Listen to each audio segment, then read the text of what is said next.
Well, dear Excellencies, dear First Lady, dear representatives of EU and the member states, dear colleagues from the international organizations, the civil society, dear activists and feminists, very warm welcome to the Feminist Peace Conference in the Western Balkans.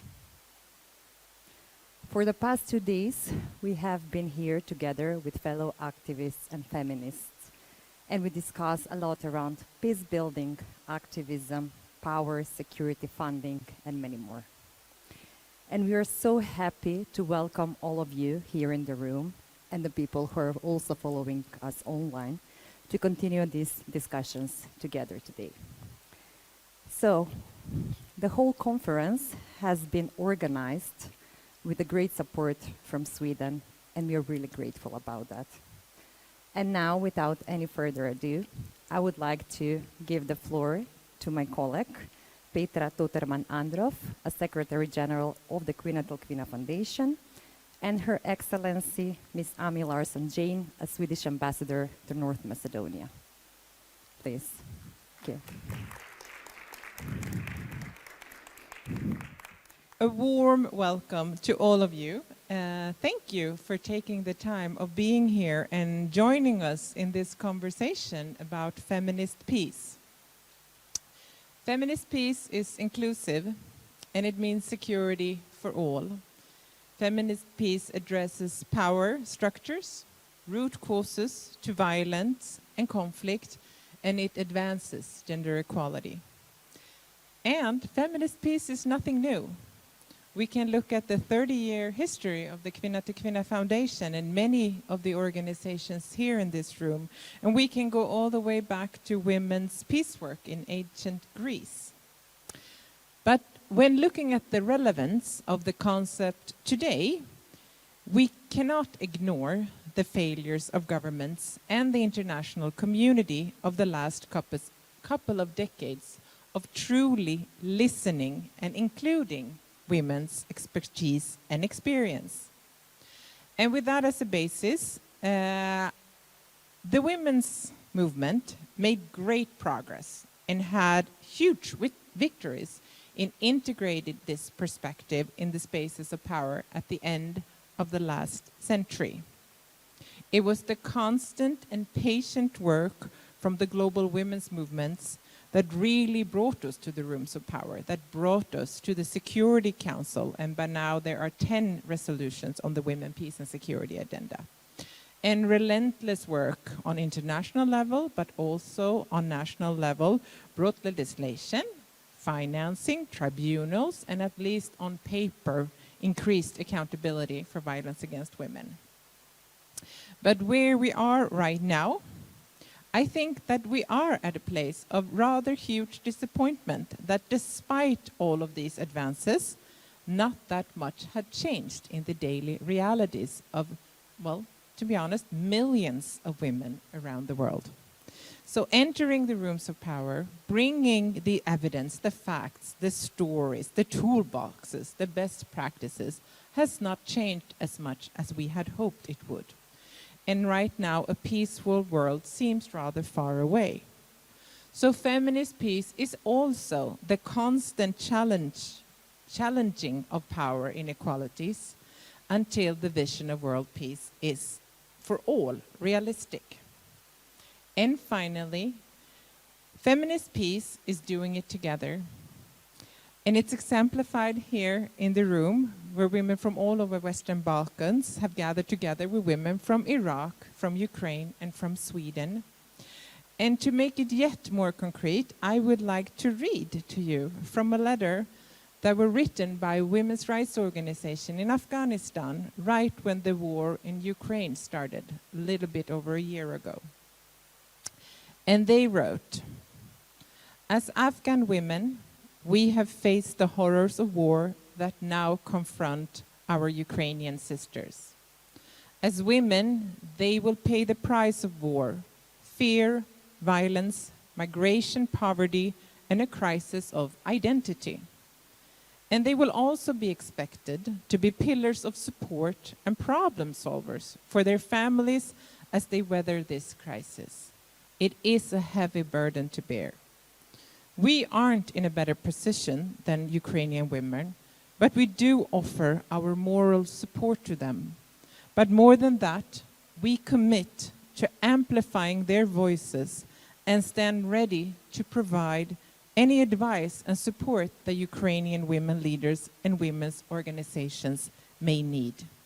Just as Afghan women must be part of any solution to its country's current crisis, so too must Ukrainian women. So this letter was written from women in Afghanistan to women in Ukraine.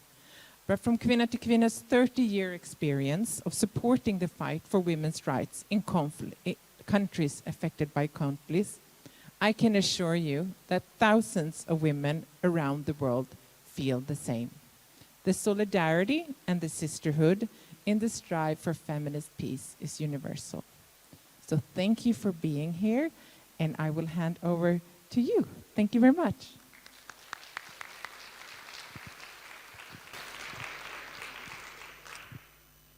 Dear First Lady, dear representatives of civil society, ladies and gentlemen, it's a true pleasure being here today to address you on a topic that Sweden has put at the top of the peace agenda for decades, the role of women in peace and security. On the 1st of January this year, Sweden took over the role of EU presidency of the Council of the European Union in a time of historic challenges for the member states, for the Union, and for its neighborhood. In the words of our foreign minister, by trying to conquer Ukraine, Russia has demonstrated its utter disregard for the European security order, the will of the Ukrainian people, and the Charter of the United Nations. This devastating war is a war on our values, our system of governance, and the norms of international cooperation. The EU and its member states have rallied unprecedented support for Ukraine, and we will stand by Ukraine as long as it takes. More than 20 years ago, women peace activists successfully advocated for the UN Security Council to recognize the disproportionate impact of conflict on women and girls and the crucial role of women in peacebuilding and conflict prevention. Women are still at the forefront of conflict and crises. In Ukraine, following the Russian full-scale invasion, women are among the first responders, front-line defenders, and at the heart of the humanitarian response. It illustrates every day why the UN Security Council has repeatedly called for women's participation in all aspects of peace and security. Unfortunately, women's participation in efforts to uphold peace and security in conflicts around the world are carried out under a constant and unacceptable threat of conflict-related sexual violence.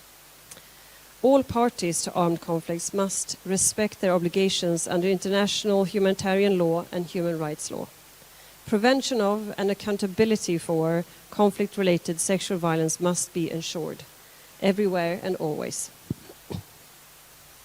Towards the 25th anniversary of Resolution 1325, the Nordic countries together have emphasized the importance of meaningful implementation and advancement of the Women, Peace and Security agenda. Included in this is ensuring women's full participation in decision-making and peace-building processes, and to secure the full enjoyment of human rights for women and girls in all their diversity. Participation and leadership of local women-led and women's rights organizations is especially important. In addition, we must stop intimidation, attacks, and reprisals against all women human rights defenders, peace builders, and civil society leaders. We must defend the defenders.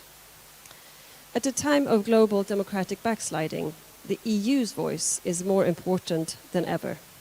Sweden will work to ensure that human rights, democracy, the rule of law, gender equality, and peace and security have an impact on the EU common foreign and security policy.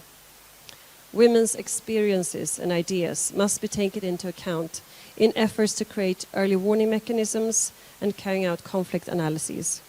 The gender perspective also has to be included in measures to prevent conflict, radicalization, and violent extremism, and in the development of the link between humanitarian assistance, development, and peace. A substantial increase in women's leadership and participation in all aspects of peace and security is necessary not only for the sake of human rights and gender equality, including governance and social cohesion, but also for the sustainable resolution of conflicts and crises. In essence, women's role as actors and as agents of change is critical to building a more equal and resilient world. Thank you.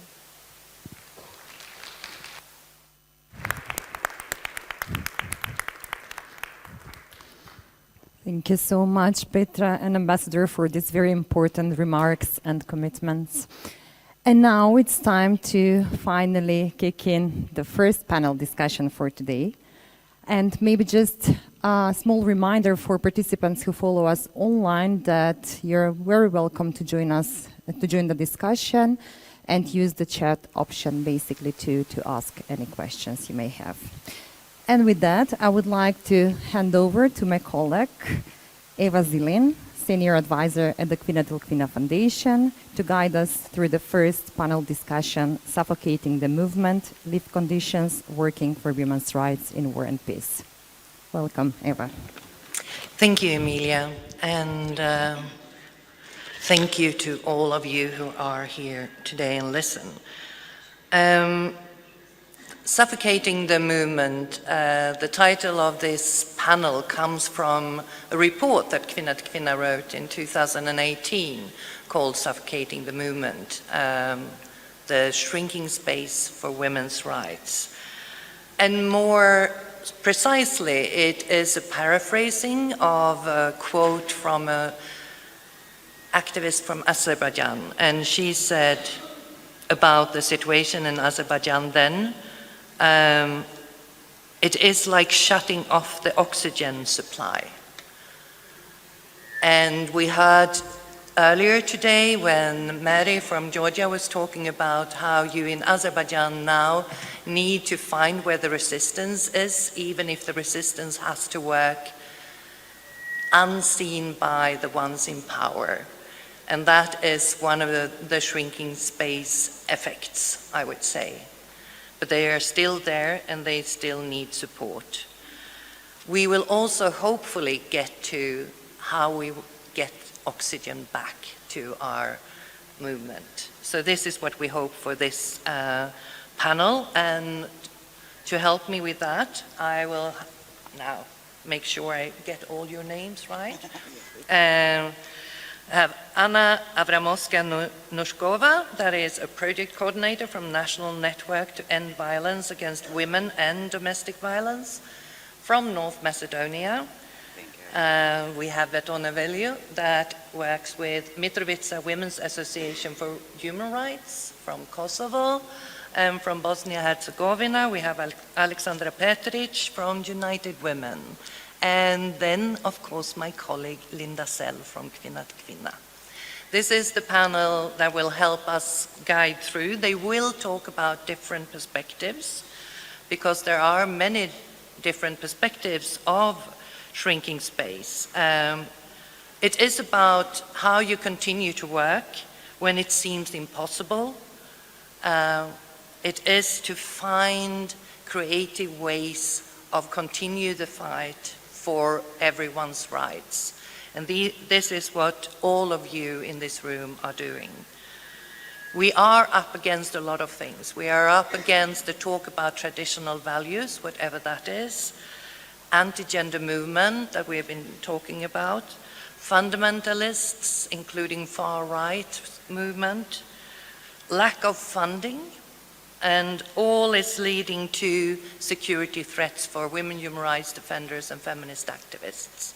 So we have all that. And to build feminist peace, it is actually important to have space, and that's why we need to work against the shrinking of space. It's connected with the need for space. It's connected with the fact that it takes time. It's hard to projectify feminist peace because it takes time to build real peace. And it takes funds. And funds are lacking. Where we can see that military spending is not really going down in the world, It's rather going up and not questioned. The money for building peace is not there at all. And when you then look at the money for feminist movement, it's even less. So we need money because you get what you pay for. If you pay for war rather than peace, that is what you get. And to start off the panel just with that, I will ask Linda Sell to talk a little bit about a report called Fund Us Like You Want Us to Win. So over to you. Thank you, Eva, and good afternoon, everyone. And for those of you online, welcome into this space. It's been a fantastic space, fantastic 2 days, where we've been sharing strategies on how to build this imaginary feminist peace, an inclusive peace for everyone. And today, with examples here from Western Balkans, we will tap into what Eva said is shrinking of the civic space for civil society. And when we've been imagining for these past 2 days, we've been talking about possibilities and hindrances and strategies to move towards that peace. There's been talk about activism, solidarity as 2 really main ingredients to create that feminist peace that we are talking about. But I will talk shortly about something that might not be as fun to talk about, money. Because to make an inclusive peace, we also need funds. We live in a capitalist world where everything comes with a cost. And just like you said, Eva, you get what you pay for. So together with 5 international peace organizations, we made a study because we came together with so much knowledge on peace building and feminism. We wanted to give a background paper to a high-level panel that was held last fall to see how we can finance for real peace, to finance for peace building and make a change and show what we have learned throughout the years. And just like you said, Eva, we call that background document, Fund Us Like You Want Us to Win. And that is a quote by activist and Black Lives Matter activist Ashley Woodland Henderson. And I think it's amazing. I think it's an amazing quote, and I want you just to stop and think about it. What does it mean? If you want to fund us like you want us to win, does that mean a small project with 3 outcomes, a framework? Or does it really mean real money so we can do the real things that we need to get done? Because there's a lot of work that needs to get done. So I just think that it's an amazing thought, and we've been talking about that here as well, what it would take if we could really imagine that peace and imagine that we could spend money. It was first day someone said, what if we didn't have to work? What could we make if we really got to do and to think and use our whole brain capacity? That we didn't have to run after the money, run after the reporting, the call for proposals. For how many, for 1 yes, I think everyone has about 50 no's. So think about that. Because what would happen if we had a real chance to win? Some statistics, because there is money out there. Remember that. When people say there's no money, there's money. You've seen money, we've seen money, it's there. A UN World Bank report, Pathways for Peace, showed that for every $1 that you invest in prevention, you would save $16 on crisis response. And who are the ones doing that prevention? I think it's all of you here doing it every day, doing that everyday resistance, and how cheap that would be to invest properly in prevention. To make sure that local communities get to respond to the needs of the local community. So that would really bring some oxygen back to this peace building that we've been talking about. Yet we see when crises emerge, instead of increase the funding for this, it goes towards what? Just like Eva said, it goes towards military spending and a continued underfunding of women's peacebuilding work. And more statistics. Peacebuilding is also not properly funded and supported. Many women-led organizations and peacebuilding organizations are struggling to survive. And according to the UN Peacebuilding Support Office, the share of the Conflict Development Assistance, ODA, commitment to peacebuilding has decreased. And the statistics are old, but it shows that it's declined from 11.4% from 19.7% to 11.4% in 9 years. And these figures are 5 years old, so I would say if we find new figures, there would be even less invested into peacebuilding. And when we look at the proportion of bilateral support to conflict-affected countries, the focus on gender support have been stable at 5%. And out of those 5% that goes into gender development, 0.2% goes to women-led organizations, to women human rights defenders and women rights activists. 0.2%. Think about that for a while. So going back to the report, Fund Us Like You Want Us to Win, we collected a lot of stories and thoughts of how we can see something different. What are the hindrances to actually fund properly? And the 6 things that was shown, and I think all of them have been exemplified throughout these days, are, just like we said, and this is, again, I will repeat it because I think it's important, the inadequate amount of funding for peacebuilding and all the great investment that goes into military funding. And the second one is the scarce direct funding to women peacebuilders. And actually, Alexandra mentioned before the lack of trust. That was also a really, really big finding, is that there is a lack in women peacebuilders. The presumption of the incapacity and the risk that it would take not to fund women peacebuilders, whereas I think it's totally the opposite. Do fund women peacebuilders and you will see miracles. And then there's a lack of opportunities for women peacebuilders to be a part of seeing and influencing the decisions of where the money goes. And again, this is not new and we see it all the time. We need to work with short-term project funds. We need long-term, non-output driven funding because building peace takes time.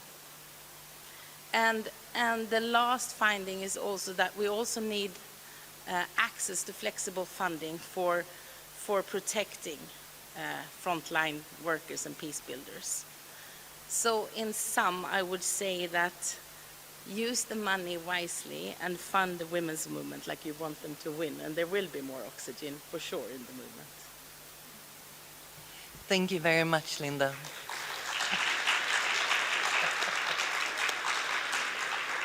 And I think it's very, very true, and it is quite scary with the numbers, and I think always, especially the number of how little goes to feminist movements of the money that goes to gender equality, because that is already just a little piece. So it is really important with statistics, I think. And statistics is one thing, and the thing that Linda was saying also with having shorter projects, that a lot of time goes into writing proposals rather than anything else, and how it affects the work on the ground. I think that is some of the things that you will talk about, Anna, so I give the word to you now. Thank you, Eva. Good evening, good afternoon to everyone. It's very nice to see you all, and I'm very delighted to be a part of this panel discussion. And thank you, Linda, for mentioning the numbers that you are sharing on some border international level. I can speak for North Macedonia. I'm working for an organization which focuses gender-based violence and violence against women. And focusing on this, maybe I will start with one positive note for Macedonia that maybe probably one of the biggest achievements of our government is ratifying the Istanbul Convention. Istanbul Convention was ratified in 2018 and put the basics of how our democratic society will go. So in the preparation of all the activities that should be conducted by all the relevant stakeholders, we started with changing the legislation, and we have one step forward in this issue, like changing the adopting a new law for abortion, adopting a new anti-discrimination law, adopting a new law for social protection, and one of the maybe most important for us as activists who work on the field with vulnerable groups of women and children is the new law against violence against women. The second thing, which is much important and one step forward for our society and for the victims, is amending the criminal code. And I think this is overall legislational protection of the women, because they, from the one side, have civil rights and civil procedures to ongoing and protect their rights, and from the other hand, we have criminal procedures. And that is what I can talk about the positive note. Somehow we forgot the protection and prevention. We can't just amending and take it on the list like in the checkbox that we are not now done. Where is the implementation? In practice, where we work, because we work on the field and we work with the women, and I'm not talking just about the women victims of violence. I'm talking about all marginalized groups. Where is the protection and proper implementations of all this legislation that I mentioned previously? Well, this is a very, very, very difficult question, because if we are taking this in consideration, we are very weak in implementing the activities concerning the protection and prevention. And here we go with the specialized services. What is important about the specialized services, and maybe with my statements I'm repeating myself, but I will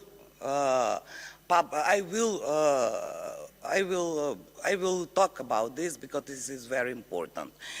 Specialized services are services, first of all, who are free of charge for women victims of violence, and they are according to individual needs of the victim. So they are very important, and with our obligation as a state, with ratification of the convention, changing and amending the legislation, our state is obliged to open specialized services in all regions in our country. And what is happening, and what we see in the last EU progress report for the country, that we are making a big step forward. Our Ministry for Labor and Social Policy said that we are having 13 counseling centers in all regions in Macedonia for women and children victims of violence. Even we have 10 counseling centers for perpetrators who will work with perpetrators, and this is according to the Istanbul Convention and our protection and prevention activities. In practice, they are non-functional. And what we are now facing, that the woman comes to us and needs help. And what civil society organizations do? We are, like Linda said, do not have funds for sustainability, these counseling centers. And this is example what is happening now on the field. We open 2 counseling centers, one in Skopje and the other one in Tetovo, with the project activities as a project. And we all know that the project is time lasting. It's having a beginning and the end of the project activities. So we establish 2 counseling centers, and in the process we want to take the license by the state, because state, with the new law for social protections, recognize us as a professional service providers. And the state says, okay, you can take it, but you must have a license. And we start the process of licensing, and that was the problem. Because there are standards and criteriums that you are obliged to achieve to take this license. And we can't fulfill it because we do not have enough human resources. This is the first problem. And the second problem is we do not have money to pay these professionals to work there for a full time with full benefits. And we do not get the license. So we are struggling to survive with the counseling centers. And I must say something. If the state specialist services are functional, why women are all over coming to us and asked for help? And one basic example I can say that has happened in Monday. One victim of domestic violence is starting the court procedure to divorce. And she said to us, you must come with us and to make a companion to me, because I just believe in you. She even didn't believe in her lawyer. That is very scary. But this public hearing, this is not a public hearing, and this hearing are not open for the public. But she believes only in us. And I have just 1 minute to share this, because we must be aware for the pandemic year of health crisis with COVID-19. And then I must mention this, because especially in the first 4 months of the pandemic, only civil society organizations were on the front line and be on the field and work with the humanitarian packages and with legal advices for the beneficiaries or right holders. The institutions were closed. They were withdrawn and started to work by phone or using internet. And that is not how it is working, and to provide the proper protection and prevention from violence, not just women, children, etc. And that is very important, because civil society organizations has the main role in the society, and they are the link between institutions and beneficiaries on the field, especially on the local level. Thank you.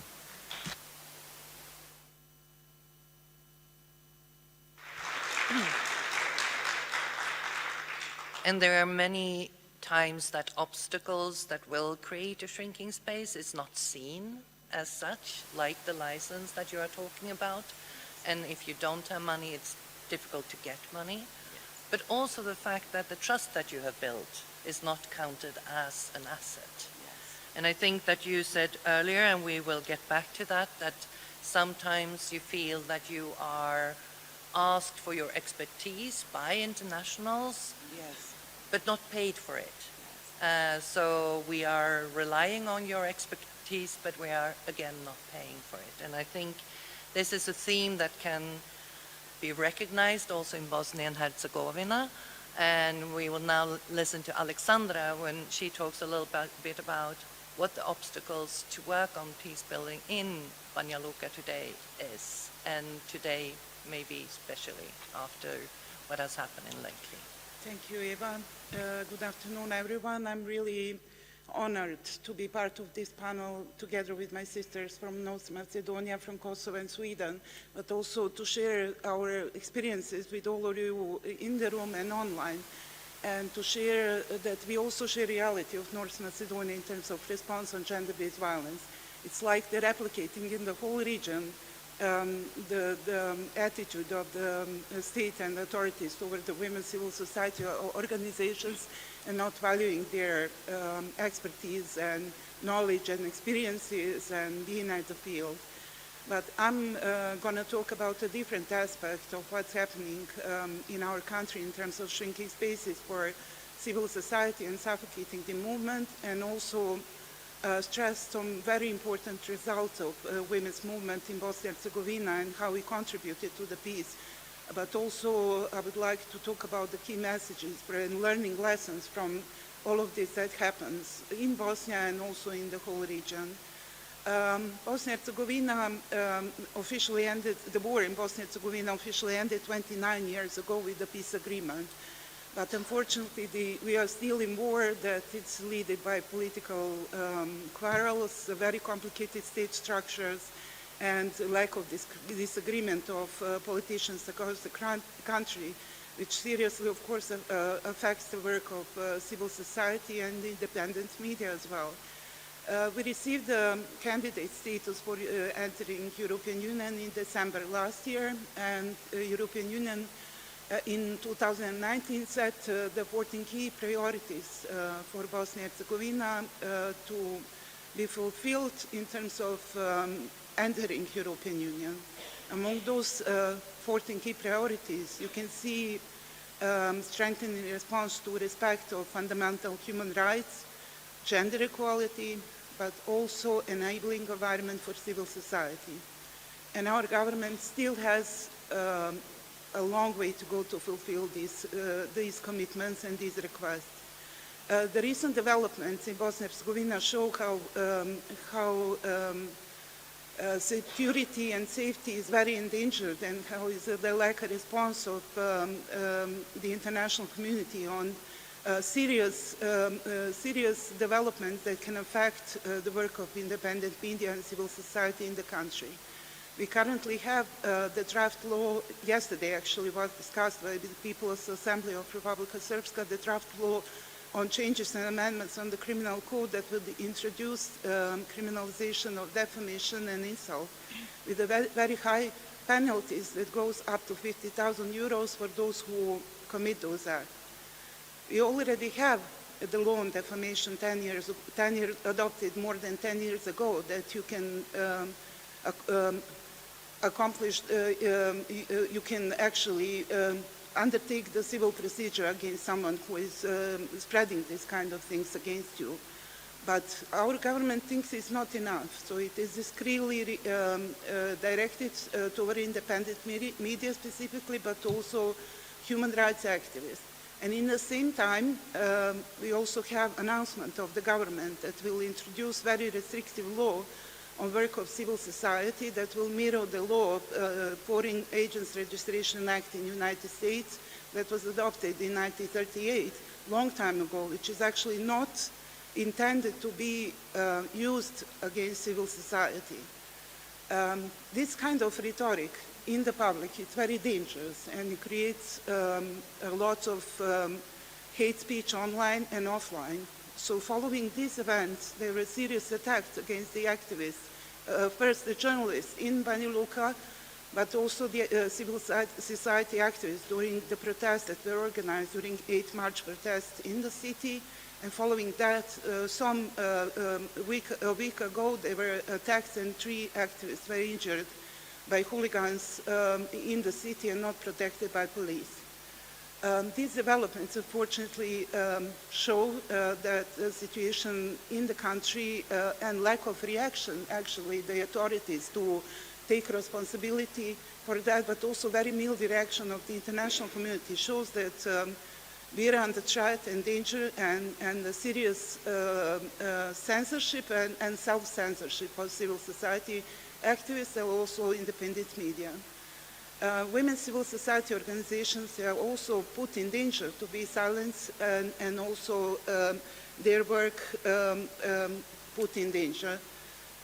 United Women organization exists since 1996, and we contributed a lot in building peace and community in the country and in the region together with our sisters from women's civil society organizations.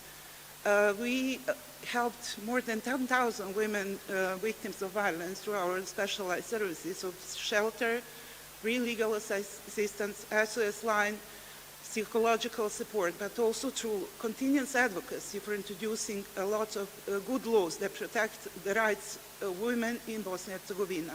For example, we now have in BNH election law quota of 40% for a less represented sex. We have laws that criminalize gender-based violence, all forms of them. We have also laws that recognize responsibility of the state to fund civil society organizations that provide specialized services. We are networked we have a strong work together. We work under a BNH Women's Network, we work under SAFE Network. There is a network of women activists that contribute a lot in terms of dialogue about EU accession, which is a women's advocacy group. So there is a lot of coalitions and networking going on across the country.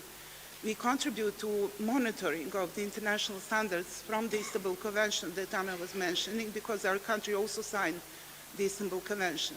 We also monitor the CEDAW Convention, and we communicate with the international bodies, because these are our tools to put the pressure on the government and also international community to recognize the importance of that in our country. What we need, and Linda talked about that, is to understand that the change takes time. So it's not possible to change the things over the short-term projects, a small funding with very technical proposals. So we need a more continuous and coherent donor coordination and funding of women's movement, not only in Bosnia and Herzegovina, but in the whole region, because we reached the good results and there is a need to work more on that. And also what I want to self-reflect for us as a women's movement, we need to rethink solidarity and be visibly publicly together and to support each other, not to leave individual activists in the danger, because when we are together, we are more stronger than them, and we are not getting tired of them, like Cynthia. As Cynthia mentioned, we had an American scholar online contributing to one panel at the first day, and it's a very strong words that she said that, and shared with us, that they are waiting for us to be silent, and we are not getting tired about that. So we have to rethink those solidarity and be visible together, not to leave activists to stand alone and be on the front line. We have to be strong and solidar and work together. Thank you.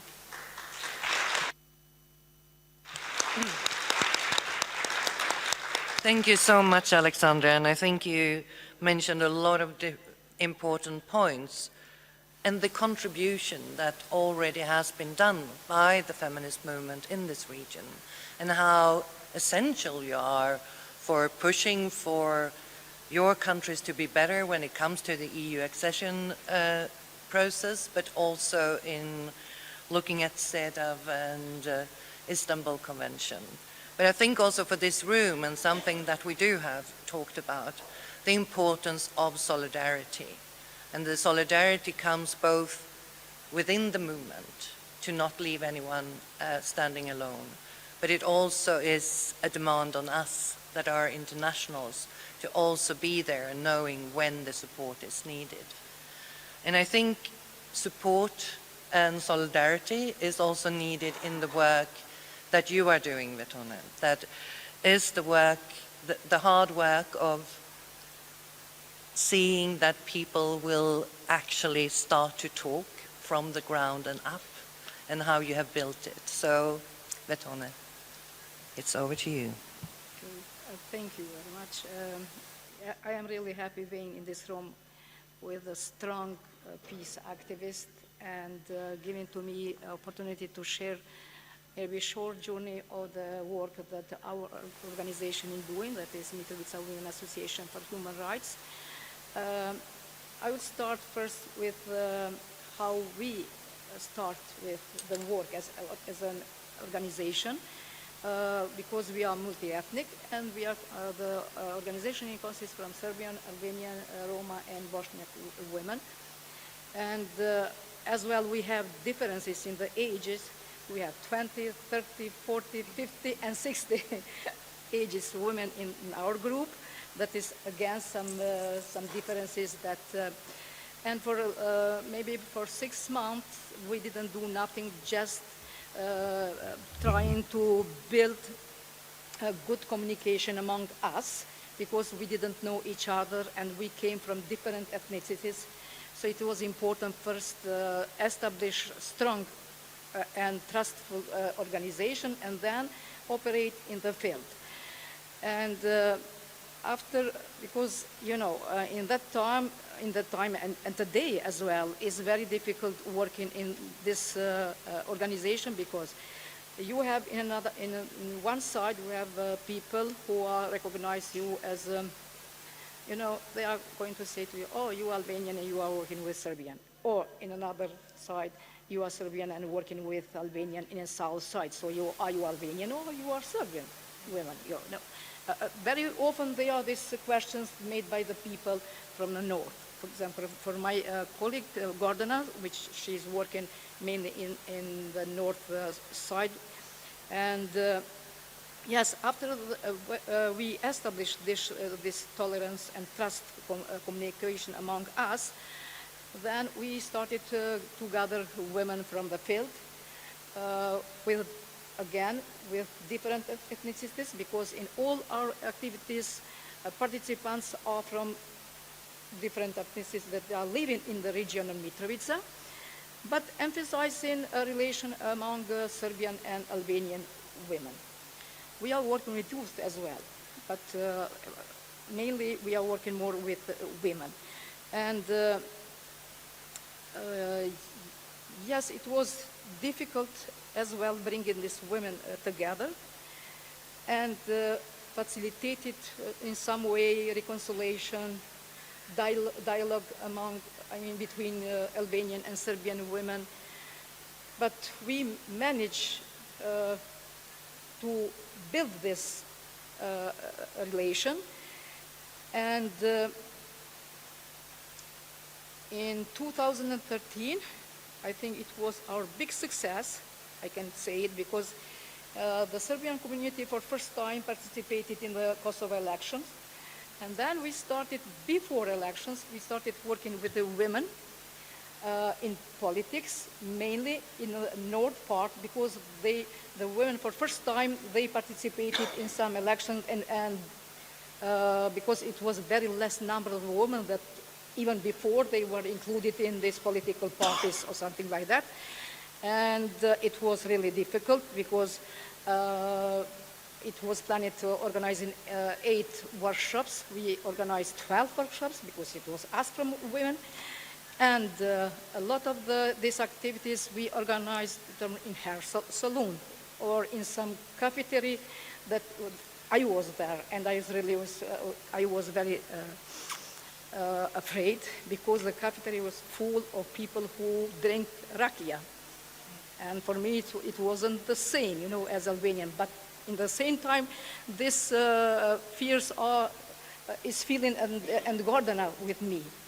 And sometimes it was happening if you organize any activities in the north, in deep part of the north municipalities, as is Leposavić or Zubin Potok, for example. And it was happening that for 40 minutes we didn't talk to each other because of tensions that we feel it in ourselves.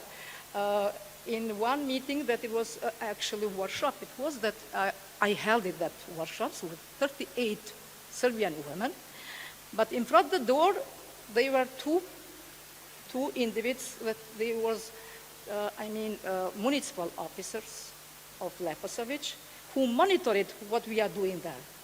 And then it was, even I didn't know, it was good that I didn't know that two guys are there, but Gordana has that information, and she was filled in big trouble and the fears.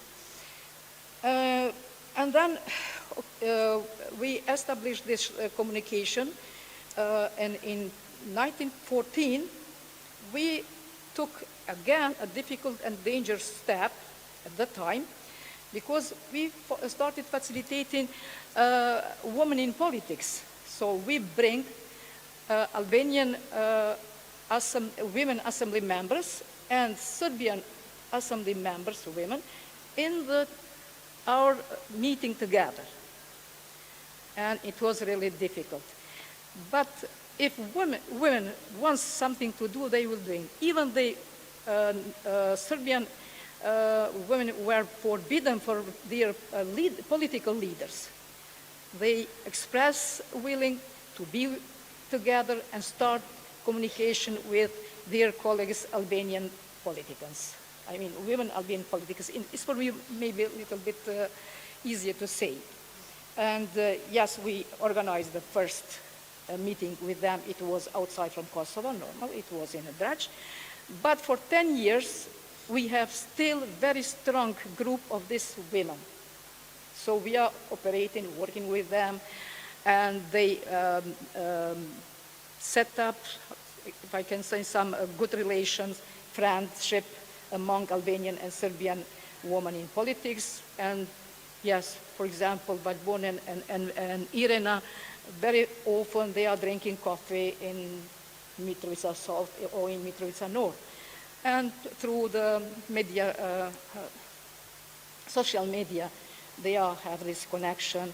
Or for example, last year, I think, we organized a meeting, and it was Ramadan month, and then we bring together, but this is another group that I am not maybe, I am not going to mention which group, but this is a group of women. They are still not integrated in the Kosovo institutions, but we have the third group that we are trying to integrate, but always in women issues as a gender. And, and we invited them for iftar, that is dinner that we are organizing. And Serbian woman brings cake for that dinner. Even it was in restaurant organized, you know. And now really we are very happy because this group of women, they are together for 10 years. And even, you know, in north region of Mitrovica, really, we can say maybe 2 weeks, sometimes 1 month, it's calm. But always we have some dangers, tensions, political tensions, inter-ethnic, I mean, incidents, or we are tired from barricades that we are there. All last year, for example, almost the year went with barricades, and we couldn't organize a lot of activities. Even in 2021, 80% of our activities we organize in the north part of Mitrovica. But this year, in 22, all activities were organized in south because of political tensions. And we didn't stop here. Our journey is going on, and thanks to EU advocacy program, I have to mention really, because behind us was always strong women foundation, that is Kvinna till Kvinna. We had full support for them, and we was very sure and trust to them, and for that maybe we had more energy and more believe it in our goal, what we want and what we are aiming to do. So thanks to EU advocacy program that Kvinna is organizing with women groups from Western Balkans. And part of this program are our organization and the organization from Tuševac, that is Peščanik Sandglass. And we wide our our activities and started facilitating dialogue among women from Serbia and Kosovo. So from Mitrovica region and Rasina district. And now for almost more than 6 years, we are together. I can say activities that we planned each month we are together. And now we are finishing the project that is supported by EU, that it's called Women, Peace and Security, towards good neighborhood relation between Kosovo and Serbia. And we said what we are going to do further, because we used to see each other each month. So we have to think something.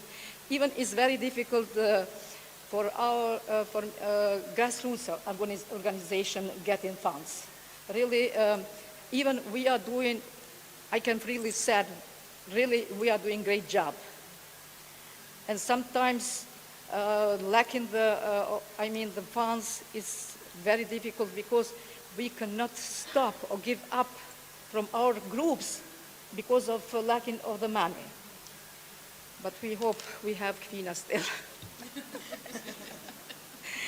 Yeah, and last week we, as it was planned to organize the meeting with municipal officers, even in this, I mean, because last year all members of the institutions, Serbian members of this institution, they left Kosovo institution, police, and what they have. But in this meeting and the last meeting that we organized, we still have assembly members in the meetings. Because even they are forbidden for the leaders, they are accepting to be in our group, and really they are willing to communicate and work with Albanian women. Because from Albanian side, it's no problem. You are free. Sometimes they are not asking even what we are doing. And it was happening that we organized this meeting when the oriented meeting was regarding to the dialogue between Kosovo and Serbia. And in this meeting, there were Borel, Lajčak, Vučić, Kurti, and Escobar. And we was very close with hotels. In another hotel, we were 28 women that we already set up this good relationship between a woman from Kosovo and woman from Serbia. And the main, I mean, the aim of this project is not only because they initiated as, giving more information, spreading more information regarding to the EU structures and integration in EU. I have to stop?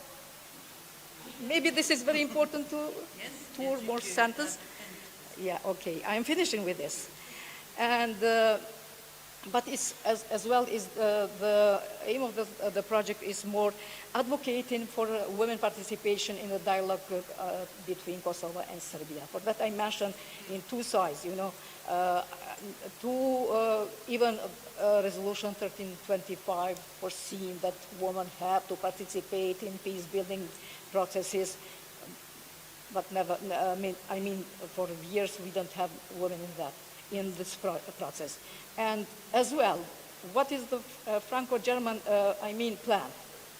Is to be implementing, mostly to implementing the, the agreements that were reached in past. And most of this of these agreements, they are 38 or 39, I'm not sure, were reached in the time when Mogherini and Edita Tahiri held this dialogue. And they are doing something. Okay, I'm going to stop here. Thank you.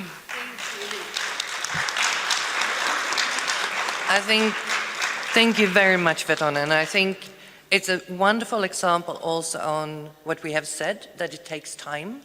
You build trust, you need to be creative. Okay, so you couldn't meet there, you meet somewhere else.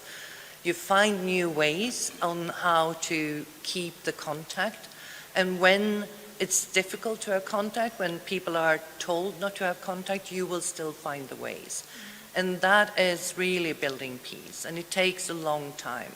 You can have a peace agreement, you can have an official end of a war, but then starts the big job, and sometimes we forget that. Before, if there will be time, I'm letting anyone in, I want you to say one thing, because we have this with the oxygen back. One thing that you would say you really need to continue not being tired, not being silenced. One thing that is what you need. And I think I start with Alexandra. I would say definitely support and understanding, because it's interlinked.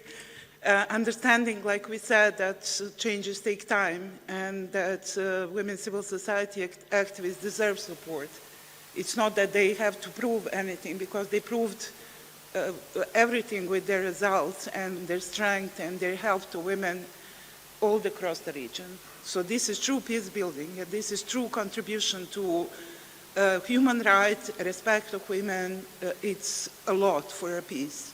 So support is needed. Of course, it includes continuous funding and support. For me, it's essential because we have to survive in order not to be silent and die. Yeah, I will end with that. Thank you, Alexandra. Anna, what would you say? Well, I want to say that what Eva and Alexandra mentioned, we informed the international community about the issues that we have. We informed that we have a struggling with funds, money, support, and proper implementations of the laws.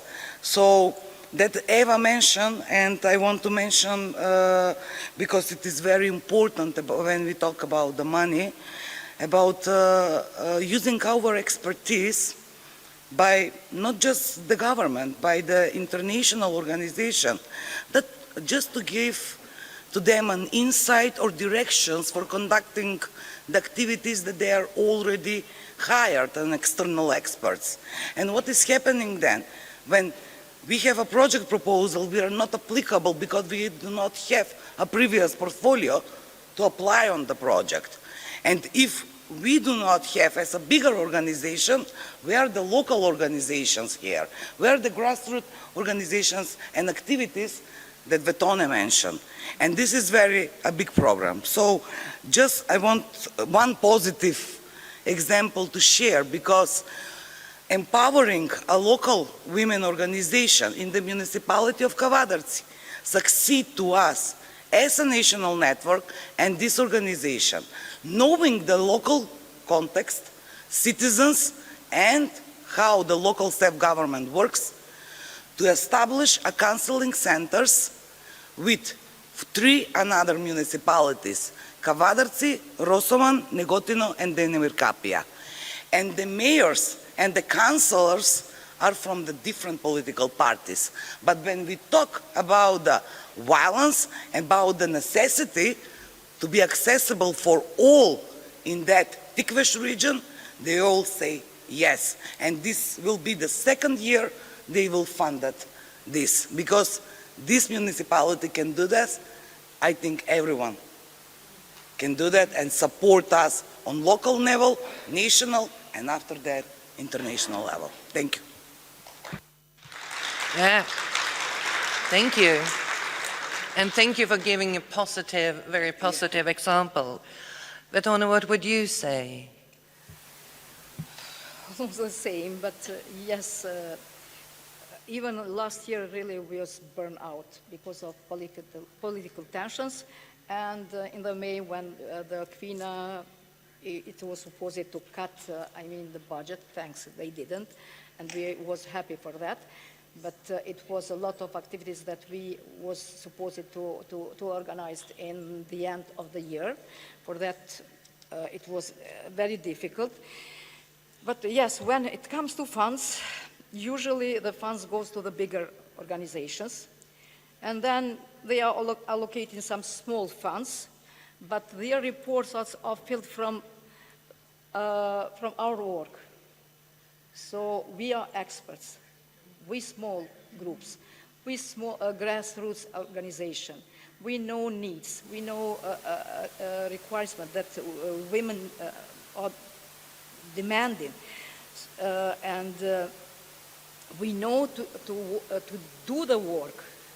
So we are asking them really to support us, because we even are burnt out, we still have energy, we still have willing. And yes, we are going to work, and no obstacles that can stop us working in peace building in region where we are living. Because we have to think not only for us, but we have to think for our generation that they are coming. Absolutely. Thank you.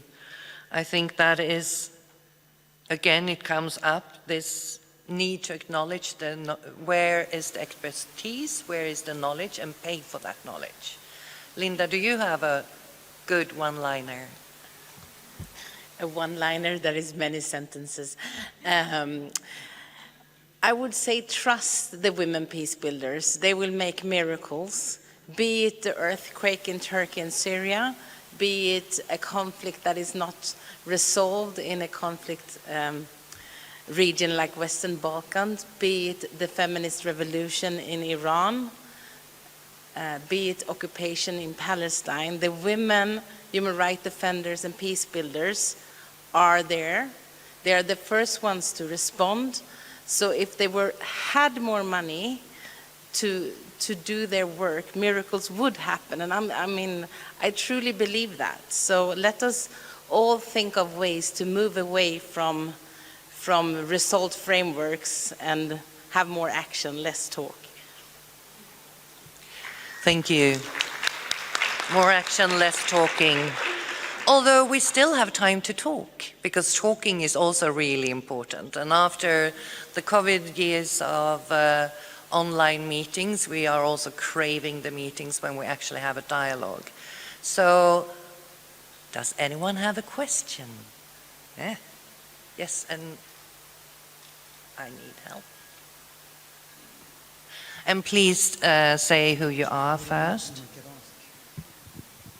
Добар ден, ќе се обратам на македонски јазик. Англиски слушаме 3 дена. Yes, I wait. Јас нема да поставам никакво прашање, пошто многу искуства, многу реализирани активности од страна на жените од Западен Балкан. Квина Телквина, благодарам што имате секогаш слух за активистите и на grassroots organization. Јас само сакам да се заблагодарам за поддршката првен од националната мрежа за насилство и семејно насилство до Ана. Заедно успеавме во тоа што работиме последните 10 години на насилството и заедно со нивна поддршка успеавме да го отвориме првиот регионален советувалишен центар со финансиска поддршка од страна на мрежата и Квина Телквина. Фала ви, се надевам дека ќе имаме секогаш вакви успешни конференции. Благодарам. Okay, short information to our online participants. If you have questions, do not write them in the chat, but rather in the Q&A section. So please write any questions you have in the Q&A section. That was all. Hi, my name is Katerina Kolozova. I teach gender studies at MA level and have been an activist for decades and a former grantee of Queen to Queen as well. I was puzzled by the title. I understand the part where suffocation of movement is linked to war and all the constricting conditions of war, but what do you think that suffocates the movement in conditions of peace? What circumstances have changed and in what ways? Thank you. Anyone who wants to start off answering that? Sorry, I can't have this one. The question was more, the puzzlement also around the title. It's called Suffocating the Movement, and that is easy to understand in times of conflict, but how is it connected? How do you see suffocating the movement is happening also in peace? I don't know. Yeah? Linda. There are unfortunately lots of good examples. I would say lots of bad examples of how a feminist movement, a women's movement can be silent. And it goes back to one example of the ways we looked at funding in the report that I was referring to was to protect women peace builders, is that if you put yourself out there and do the amazing work that people in this room are doing, you are being slandered, you are being threatened, and you are being silent. either by your family or by your community, and to stand in front and taking that voice. You can be silent by non-formal actors who want you to be a good woman, quote unquote. But linked to that, you also have states today that if you receive funding from an organization like Kvinna till Kvinna or others, you're seen as a foreign agent that pushes a Western agenda. And to move money is becoming more and more difficult, and in some cases illegal. You also have a global world where some actors that resist occupation, so to say, just to give a very concrete example, can be seen as terrorists. Therefore, bank system does not allow for us to send money to partner organizations in Iraq and Palestine, for example. So I would say a way of suffocating the movement and making it silent goes from the neighbor not treating the woman properly to the state or over global systems, making sure that being an activist is more difficult day by day. Thank you. Anyone else want to jump in? Alexandra? There are many examples, like Linda said, but I don't know, through many years of being an activist, let's say a quarter of the century, I experienced a lot of hate speech, and both directed to me directly, but also women like me. They used to call us like lesbians as well. They call us whores. They call us those mercenaries as well who receive the money for the foreigners to do a lot of good for the community. Because all of that, what's done good for the community, is usually neglected. And there is a lot of, unfortunately, talking like that coming from the officials. And there is also a subtle ways to suffocate the movement by international community as well, unfortunately. I was talking about that on the previous section, and Linda also mentioned that. We feel in Bosnia and Herzegovina sometimes, and I'm sure that a lot of activists share their feeling, that there is a parallel world of international organizations in post-conflict countries and civil society as well.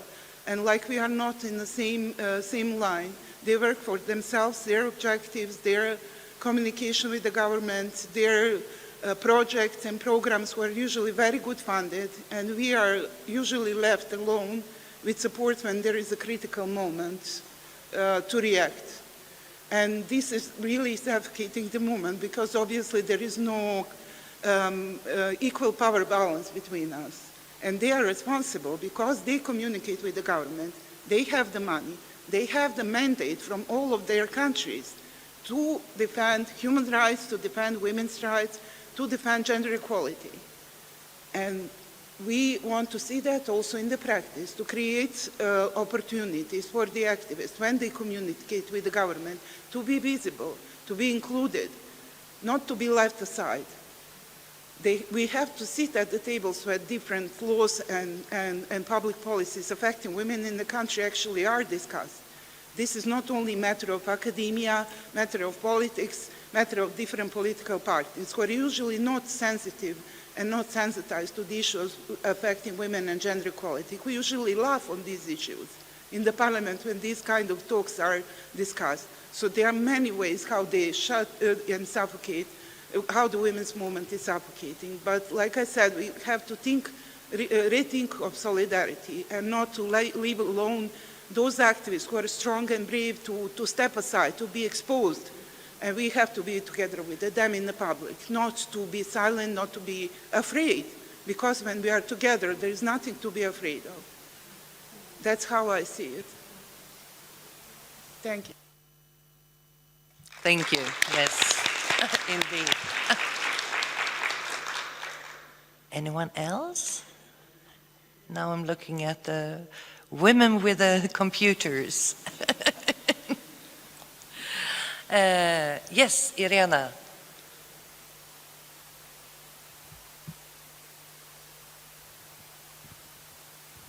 Thank you.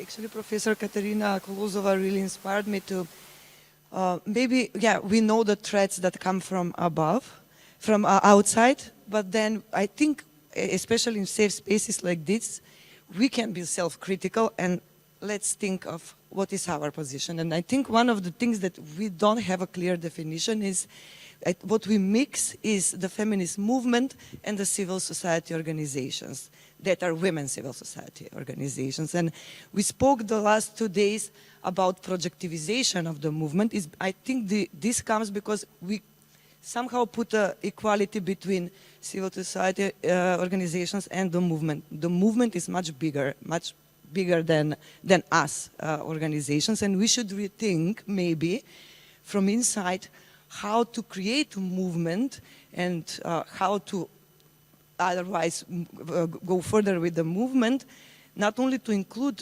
people, but also I think what is one threat that I have witnessed, maybe I'm not right, is the depolitization within the civil society organizations. We talk a lot about projects, outcomes, results, etc., and this is how we inside are suffocating the movement. We have internal discussions now for the first time in many years within our civil society. Is it how much of us are feminist? How much of us do not identify themselves as feminists, which is fair enough. It's okay, but we just consider everyone working in this sector, working with women, to be a feminist. And maybe one thing that I should suggest is meetings like this. We should gather more often and discuss these things.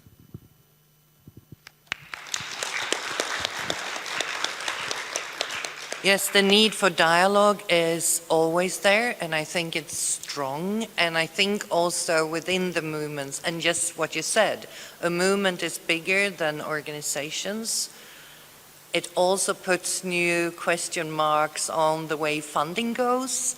If we say, like Kvinna till Kvinna's new strategy, we are talking about supporting movement building, and that demands a lot of thinking also for us. How can we make that happen?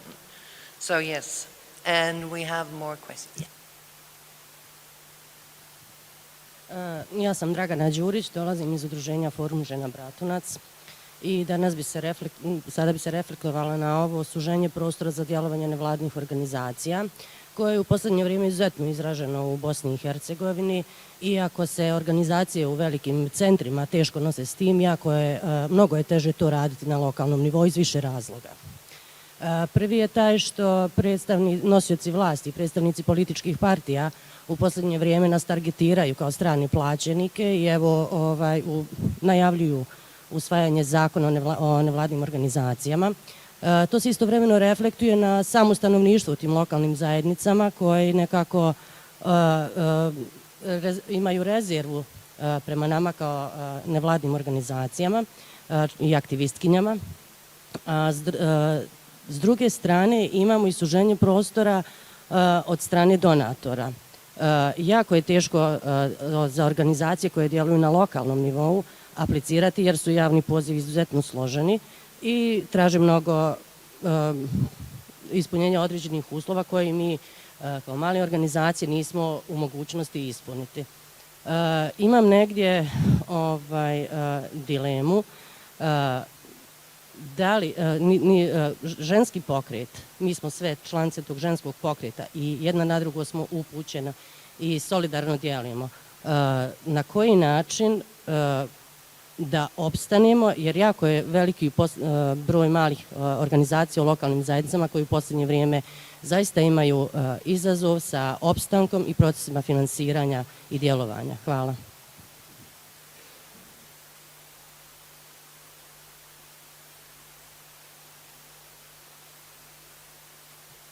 Sorry, took a bit longer.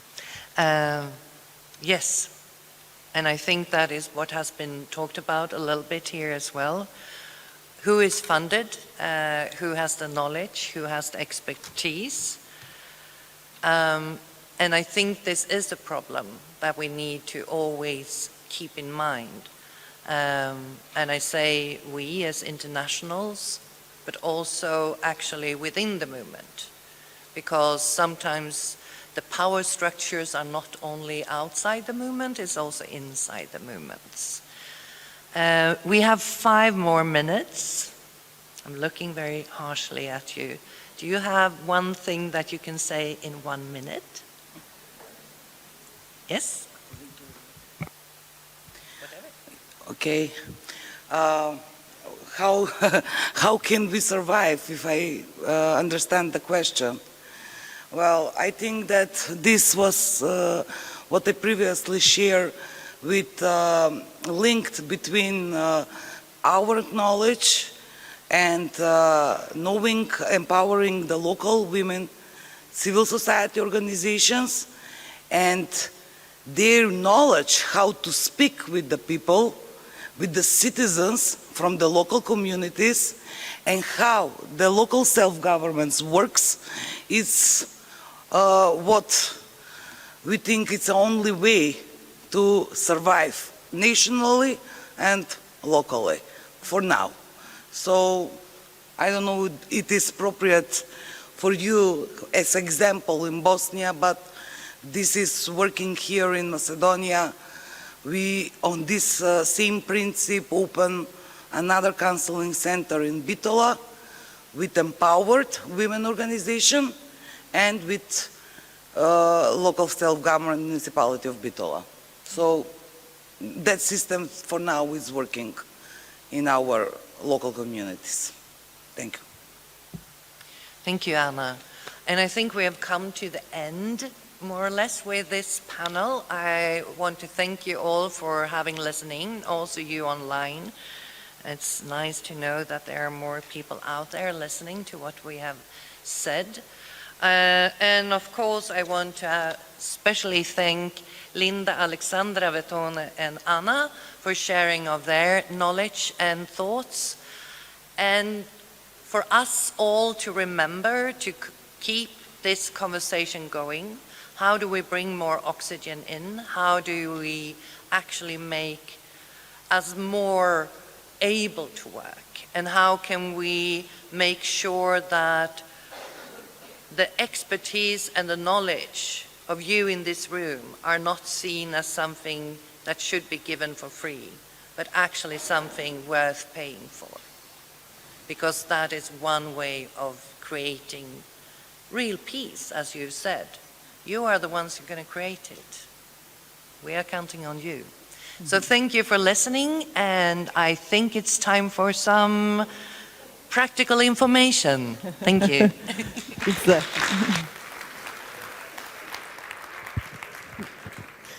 Thank you, Eva and panelists, for such an insightful session and for a fantastic call for action, I would say. And yes, let's keep having dialogue, because this is the only way how we learn from each other.